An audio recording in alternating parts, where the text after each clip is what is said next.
pathway to catch RRQ. So if RRQ can't really bring the fight towards Team Liquid, that's going to be a difficult situation to be in. So I think they're going to be forced to play a certain way right here to try and use that mid lane dominance to try and do something. So will RRQ be able to do it? Ladies and gentlemen, our opening game in the rematch of the Grand Finals between the Kings of Kings and the Cavalry. RRQ TLID Game 1. Let's get into the Land of Dawn. Immediately you can hear "Let's go Liquid" chanted right behind us right here. But all across for RRQ as well.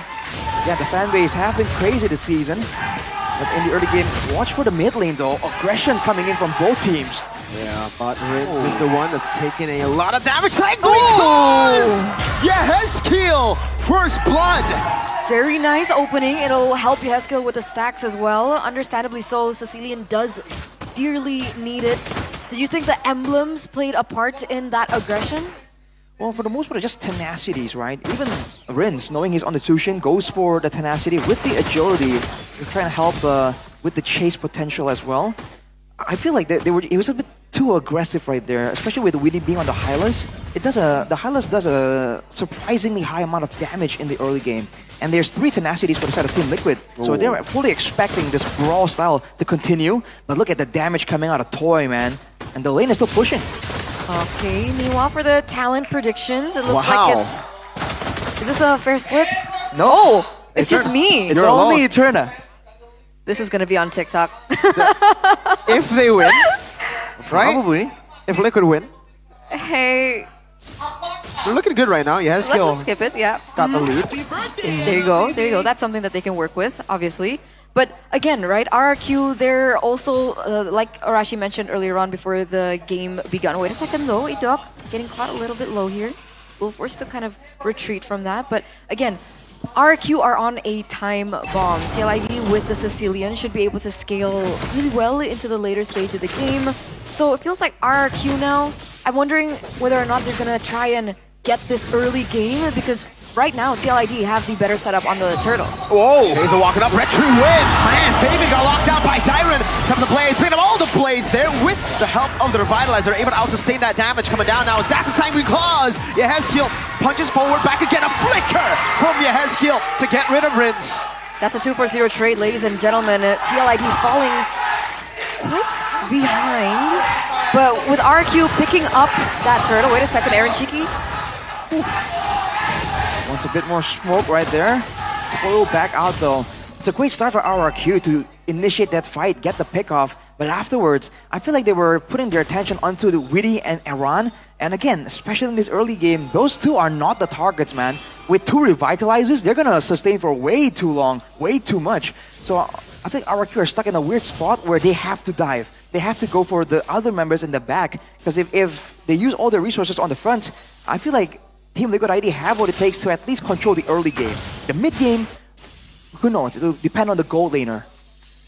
And it's not going to be as clear-cut and simple, right? Wait a second, RQ. Really picked up, going back. Will take a bit of damage there. Hazel, though, a level ahead of Fabian on the Ling. Wants to invade the enemy jungle. No, decides against it. So what's the idea for the Ling right now? Is it going to be more neutral objective-oriented? Is it going to be more kill pressure? I don't think we've seen too much of Hazel's Ling, actually. At least for me personally. So I feel like the possibilities are still up in the air right now. A big value of the Ling is, of course, the mobility, right? So they have an angle to go for some kind of split if they want to. They can go for big team fights as well. I feel like for RRQ, it's going to be very rotation heavy, with mobility being an emphasis. Okay. Very aggressive invade there from Hazel, and he gets out without being punished at all. Here, oh, was that Yehezkiel took it? We don't really make it out properly, but yeah, you can see that even though in theory the Ling is supposed to shine later on in the game, with that mid lane pressure, with Edok being so aggressive, they're actually getting a lot of chances to invade right here. And now RRQ are the first to the turtle pit. Can they do something though? Can they make their move before Team Liquid ID gets in position? I mean, essentially, if Fabian doesn't get caught out earlier on, like turtle number 1, they should have a fighting chance. Fabian is level 7 too, so that 50-50 retry battle, wait a second, Hazel just secured another level. So it looks like it might be better set up for RRQ right now.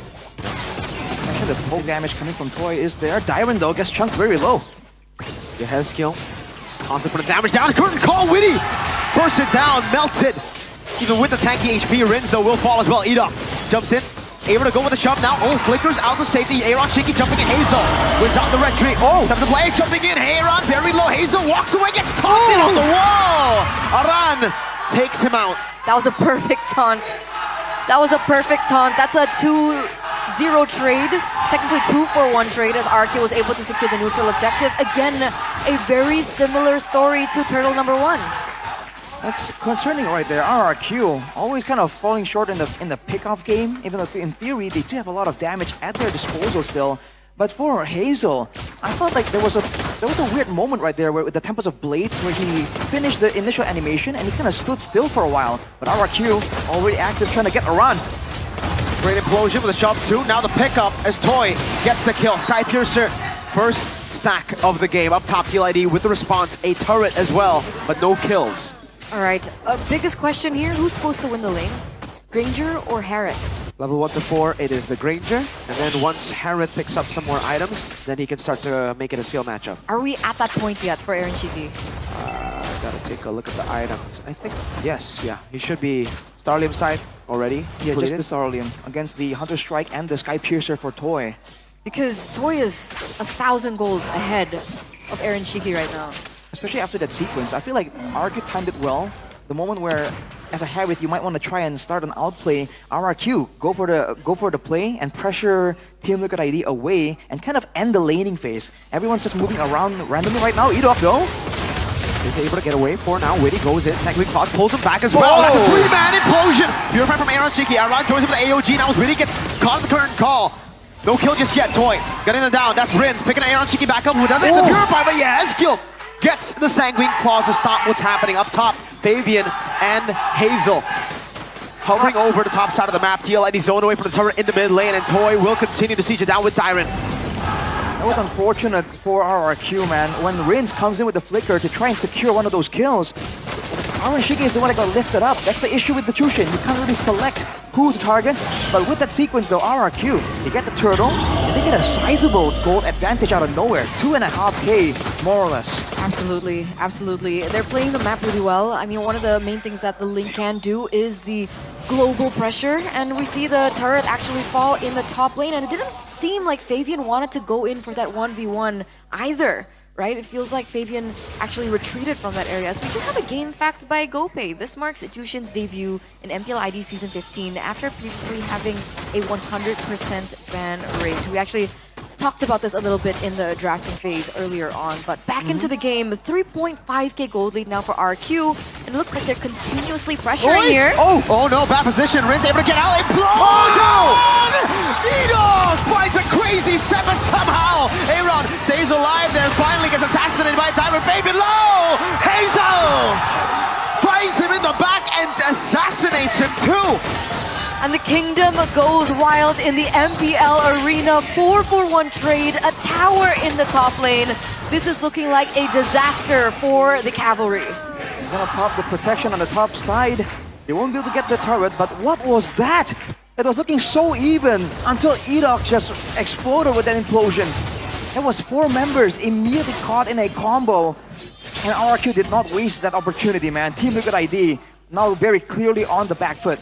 They have that late game. They do have Yehezkiel that's going to scale indefinitely. But we've seen RRQ crack open the toughest of bases before. If they can maintain the gold lead, if they can maintain their control of the neutral objective, they might even try and end the game and just skip through the whole team fight to begin with. Yep, that's exactly what we're looking at right now, especially now RRQ in terms of objective control.